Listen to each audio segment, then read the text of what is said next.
The students inside the academy are running as fast they can into the dorms to try and grab what they can. In particular, there's a few pieces of equipment they need.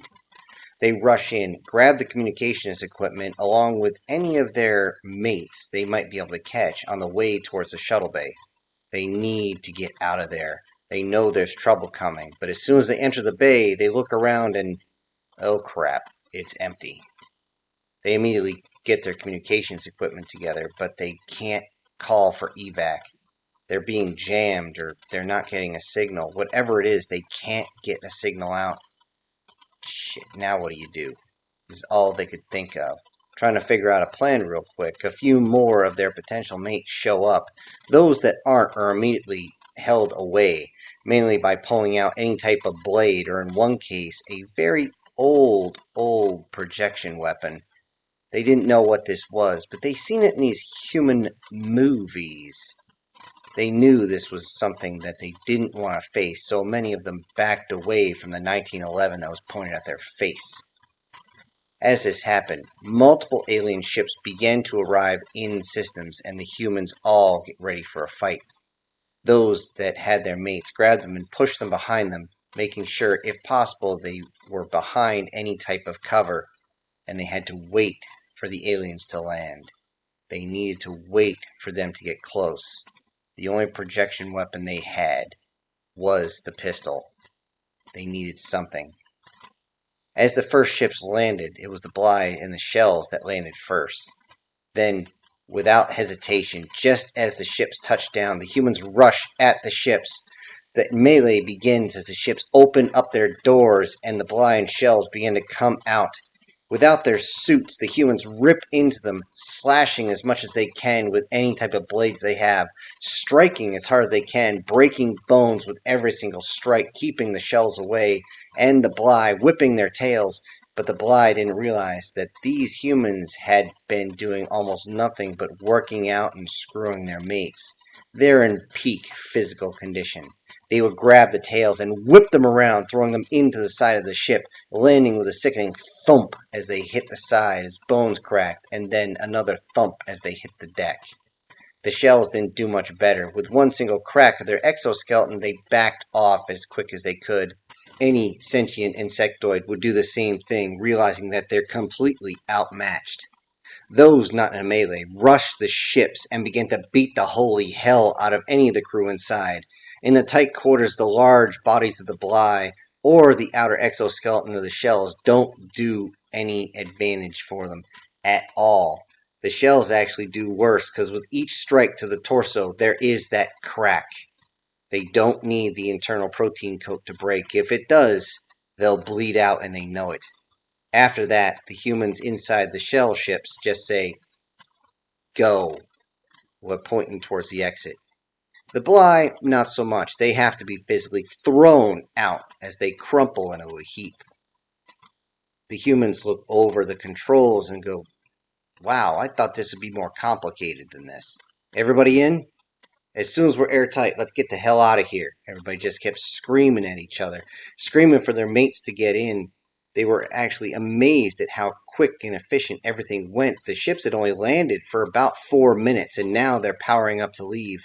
As they began to get outside the atmosphere, they realized that they needed to make as much distance as possible, but everybody kept saying the same thing. The non-humans kept wondering why the humans on board were saying, "Dang, these things are slow."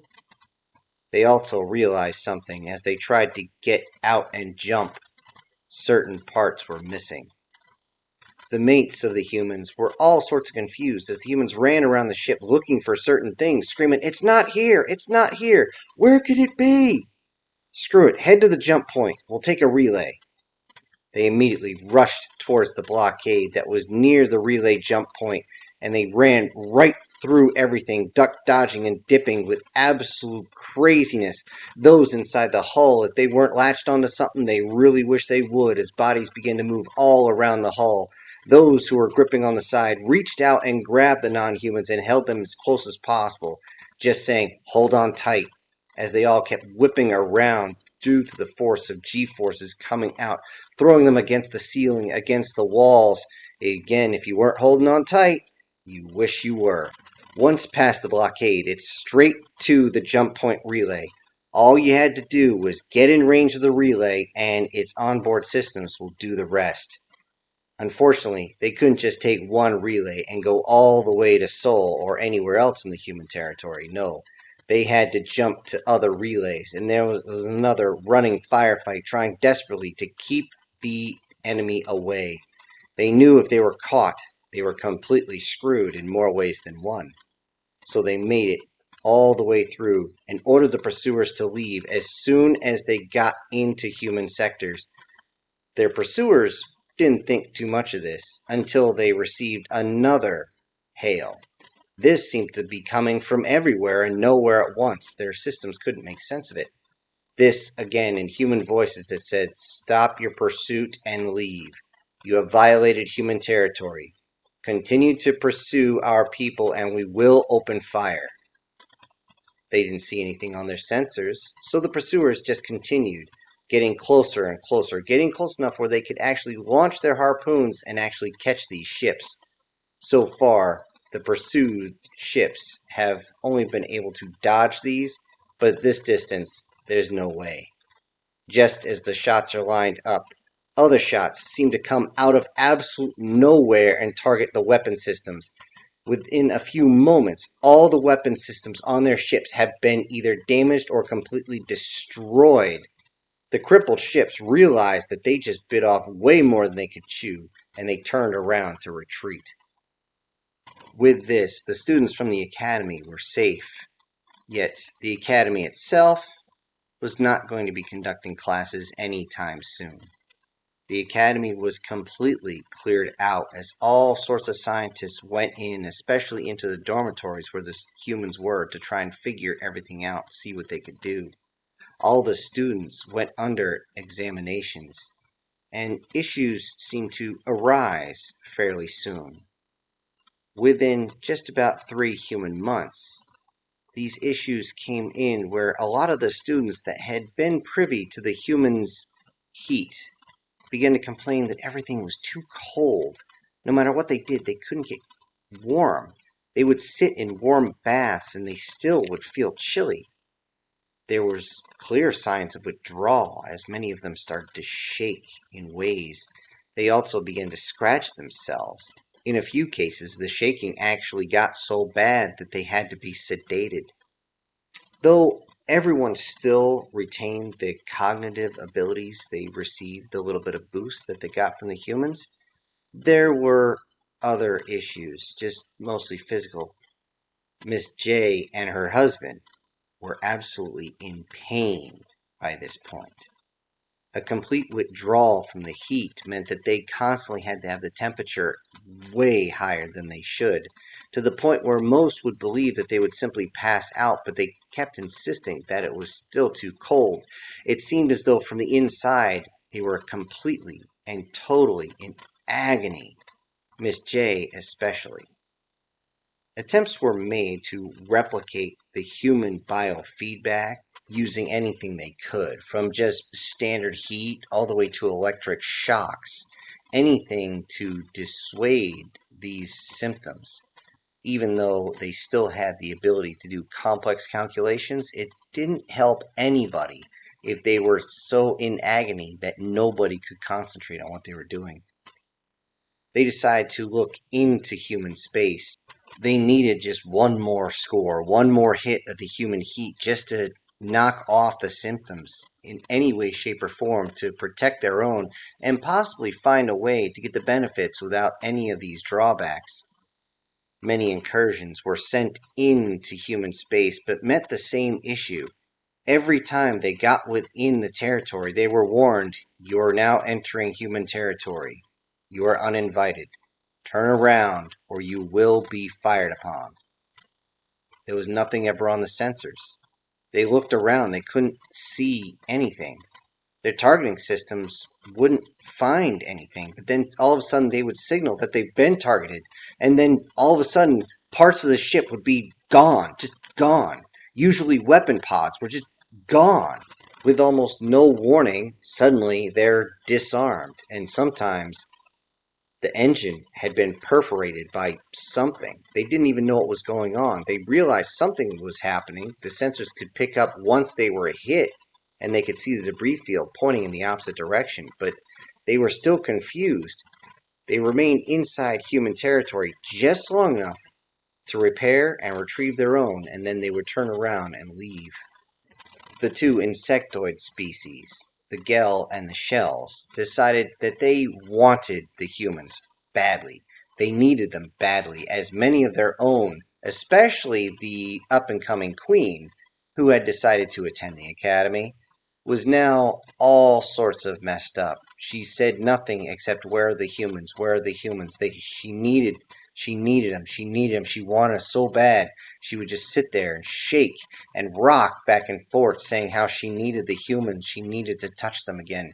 It was driving them so crazy that they decided to drive in. The Shells didn't have one of their up-and-coming queens there, but they did have enough problems, and they realized that they needed what the humans were able to give them. However, as soon as they entered, they were told again, "You're entering human territory, turn around." They didn't want to listen. They began to broadcast that they had a necessity. They needed the humans to relieve them. They just got the automated warning over and over again, and eventually their bioships were shot. However, these were very, very precise shots. These were not aimed at the engines. These were not aimed at the crew compartments. These were only aimed at the weapon systems. And if no weapons were deployed, they would simply take parts off the exoskeleton of their ship.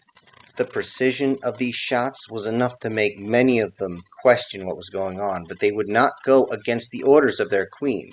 They never would go against the orders of their queen. It was not until one ship seemed to materialize out of nowhere and told them to send over their princess. Everyone stopped. The Shells were ready to fight to try and take this ship full of humans, but the Gels told them, no, we need them to do this. They sent over the princess in a pod. She simply had 2 security. Once they got close, the ship seemed to turn sideways and then open up the side in this big mechanical maw. They were then instructed to fly the ship inside. The ship itself landed, and the doors closed again like a giant mouth. Inside, the princess was brought out as she was simply rocking and shaking, completely incoherent at this point. The humans walked over in those strange suits, but these were not the typical encounter suits. No, this was battle armor. Every single one of them in thick metal armor that clumped onto the deck as they walked, each of them bristling with weapons. Those inside were actually horrified at what they saw. With that, they were told to bring the princess out. The princess was set in front of them and did not recognize the humans. Her antennae did not pick anything up until the humans simply reached up and released something on its chest. At that point, the suit began to open, and as soon as the princess felt that heat, she immediately turned and looked. Human, human, human, human, human, human. She just kept going. The guards actually had to contain her. She was about to jump towards the bipedal being. With that, it opened up, and out stepped one man. He was still in his uniform, and he was told specifically, "Take your top off." "You sure, sir?" "Yes, do it. Trust me, this won't take long." He took off the upper covering. This was a undersuit that actually connected to his nerves so he could operate the suit itself. With that, the security was told to let her go. She jumped up and hit him with such force that it actually knocked him over, and within just a few moments of them being on the floor with all her limbs wrapped around, it seemed as though sanity had returned. Without letting go, the princess kind of pulled herself up and looked at the commander, realizing that the insignia was that of a captain of the ship. She simply apologized for her actions, and the captain said, "It's not a problem, ma'am, but you've only got 2 more minutes. I suggest you absorb as much bioenergy as possible." With that, she immediately clutched onto the man with such force that he actually, "Captain, I think she's gonna break my ribs." "Deal with it." "Sir, I'm having trouble breathing." "Deal with it. You got 2 minutes. You can hold your breath for that long." "Oh, shit," is all they heard as she held on so tight that her exoskeleton was, in fact, digging into his skin. After the 2 minutes, several of the humans walked over and with their very powerful exosuits grabbed a hold of the princess and peeled her off and handed her back over to her guards. She slowly came fully back to herself, bowed a little bit as a sign of respect which surprised the crap out of her guards, thanked them, and then simply walked back onto her ship. The captain then turned to the man and said, "Okay, put your suit back on and go see the medics to see if she actually broke something." "Yes, sir." "Ow." The other species actually asked for the same courtesy, and they were given this courtesy, but only once. They were told once. That's all. After this, they must leave the sector. They must leave all human territory and do not come back.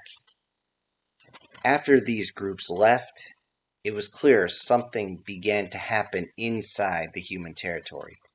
Everyone that simply did a scouting mission noticed the construction of 5 different massive stations, each one about 5 Earth miles long, all of them stationed around the border of their sectors, just inside their own territory, just enough where no one else could claim that it belongs to them. The humans were clearly doing what they had said they were going to do.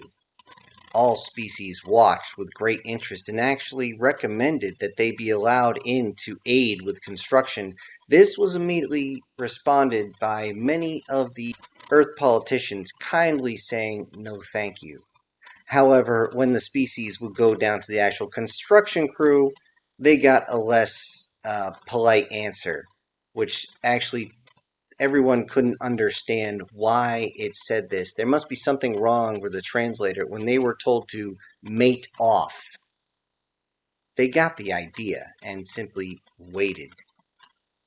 Those that had not got any additional bioheat from the humans were actually getting worse by the day, yet they weren't nearly as bad as the princess, and as it turns out, they could figure out that insectoids seem to have more of a addiction issue with this. When this was brought up, the humans simply said, "You're just going to have to wait." It was 7.5 human years before construction was complete on the first one. Another half a year before all the rest were done. In that time, several small groups had tried to sneak into human territory to try and grab a few for slave trading. Although, when these were caught, it was clear that these were mercenaries. These were traffickers. These were dead men, is what they were. Many times the ships were sent back with the bodies eviscerated, many of them left to die very slow and agonizing deaths as the bodies were sent through the void of space to their own governments, with a small message that says, "Don't let this happen again."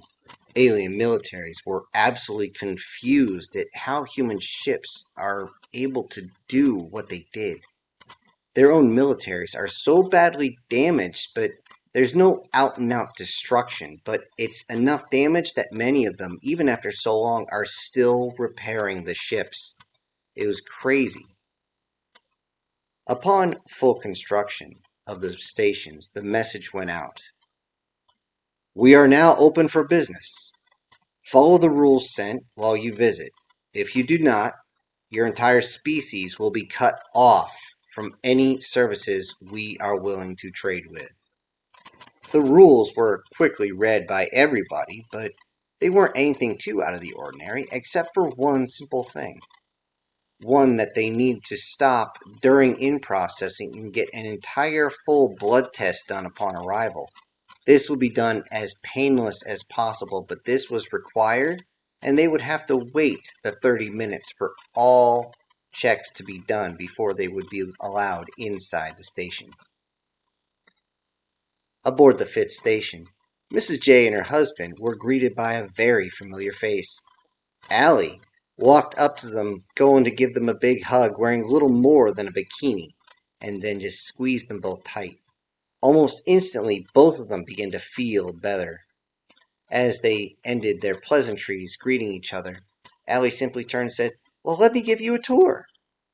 They began to walk around for a while, both Mrs. J and her husband holding on to Allie either by the arm, by the hand, or one of the tendrils or tail was around her waist at any given time. She showed the restaurants, the different types of shops they could use, which was actually a surprise to both Mrs. J and her husband, because now they had shops for mending anything they needed. Any type of clothing, any type of equipment. There was all sorts of souvenir shops and everything like that. They were shown the spaceport as well, which took up a good third of the station. At least it seemed that way, because there were ships coming of all different sizes. But what they were most interested in was the main draw, which was a full health and wellness area. They didn't understand this. Most of the areas actually said full spa. Both Mrs. J and her husband were absolutely confused. "What does full spa mean?" Galactose said. Allie simply responded, "Oh, okay, well, let me show you all the amenities." As they walked in, they were hit with a blast of warm air and thought, well, the humans definitely are warm again. Allie shows them around to the different areas where the sauna, the massage tables, the bathhouse, everything they would actually need to relax. They were amazed by all this. And as they were about to leave, Allie says, "Well, how about, since you guys just got here and it's been a long trip and we've been walking around, how about a couples massage?" They were confused. Couples massage? How in the hell could Allie actually massage them both at the same time? Do they take turns? Allie laughed at this idea and simply yells out and calls for someone.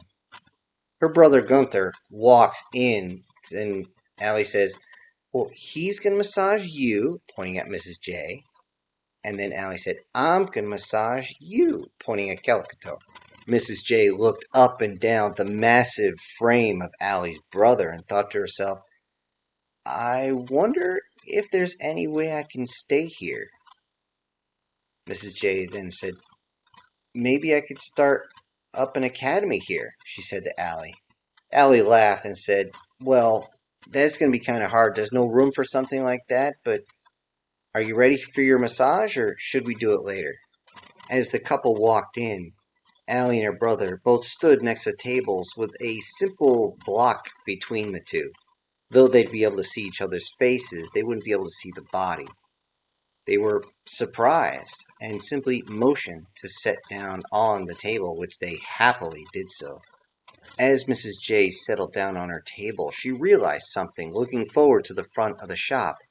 She saw that several of the non-human students she had taught were there. It didn't hit her right away when she saw them, even though they smiled at her. She was so confused. They looked so far enhanced from when they were. Many of them sleeker, taller, more statuesque, and definitely built in certain areas. It was actually difficult to tell they were their original form. But she didn't have time to worry about that. As the warm oil is placed on Mrs. J's skin, she says, "I wonder if humans really are the key to galactic peace." As Gunther's strong hands press into her back, the bioheat flows in from his hands and the friction. She's now unable to speak as much of the sensations are flowing through her body. She thinks to herself, if they can make us feel this good, oh, no one will be willing to fight. Except perhaps fighting to see who's next for this massage. Oh. She lays there for a moment, and she can hear bones popping on the other side from her husband. She knows that this technique is something specific for the humans, and they always say, a moment of pain, a world of pleasure. She didn't understand it until Gunther simply lined his hands up and went straight down her spine, right from her neck down to her tentacles. As several of them popped back into place, she didn't realize they were out of place from all the tension.